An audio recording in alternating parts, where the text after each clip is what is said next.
Hi അസ്സാം വലൈക്കും welcome to Needle Wave Designs. ഇന്ന് ഇതുപോലത്തെ ഒരു ഗൗണിൻ്റെ കട്ടിങ്ങും സ്റ്റിച്ചിങ്ങും ആയിട്ടുള്ള വീഡിയോ ആണ് വന്നിട്ടുള്ളത്. ഇതൊരു 3 പാനൽ കട്ടിങ്ങും ആണ്, അതേപോലെ തന്നെ ഫ്രണ്ടിൽ പ്ലീറ്റും ആണ് ഇതിന് കൊടുത്തിട്ടുള്ളത്. ആദ്യം നമുക്ക് ബാക്ക് പീസ് കട്ട് ചെയ്യാം. എനിക്കിതിൻ്റെ ലെങ്ത്ത് വരുന്നത് 45 ഇഞ്ചാണ്.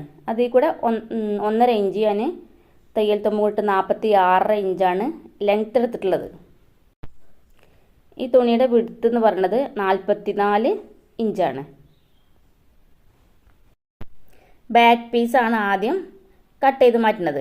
അതിന് വേണ്ടിയിട്ട് ആദ്യം നമ്മൾ അതിൻ്റെ ഷോൾഡർ എത്രയാണെന്ന് അളവ് നോക്കുക. ഷോൾഡർ എനിക്ക് ഇവിടെ 7 ഇഞ്ചാണ് ഷോൾഡറിൻ്റെ പകുതി, അതായത് 14 ഇഞ്ചാണ് അതിൻ്റെ പകുതി 7 ഇഞ്ച്.